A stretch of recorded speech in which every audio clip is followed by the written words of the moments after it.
Бар на окраине города был местом, где собирались байкеры и любители дешевого виски. В тот вечер туда зашел мужчина по имени Стивен. Он выглядел спокойно, двигался размеренно, словно не спеша, и ничем не выделялся среди шумной толпы.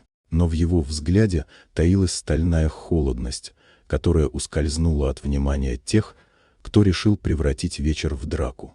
Компания хулиганов-байкеров, привыкших чувствовать себя хозяевами этого места, заметила Стивена и решила показать свою силу. Они окружили его, их кожаные куртки блестели в тусклом свете ламп, а громкий смех и стук ботинок по полу заполнили пространство. Для них это было развлечением напасть на незнакомца и унизить его перед остальными. Но они не знали, кто стоял перед ними. Стивен Сигал был не просто мастером боевых искусств, а человеком, превратившим свое тело в оружие.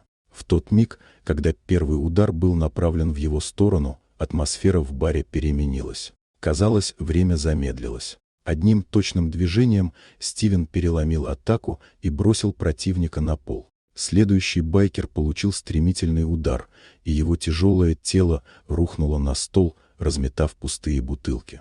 Каждое движение Стивена было выверено, как в боевом танце. Он не тратил силы зря, действовал хладнокровно, и каждый, кто пытался приблизиться, мгновенно оказывался либо на полу, либо врезанным в стену. Шум, крики и звон разбитого стекла наполнили бар, но в центре всего хаоса он оставался спокойным, словно все происходило по заранее написанному сценарию.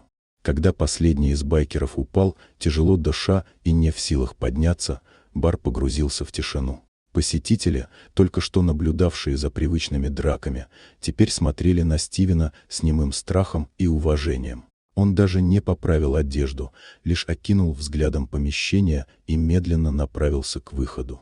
В ту ночь все поняли, пытаться унизить незнакомца было роковой ошибкой. Ведь тот, кто казался обычным человеком, оказался самым жестоким бойцом в мире. Если вам понравилась эта история, поставьте лайк и подпишитесь, впереди еще много удивительных рассказов.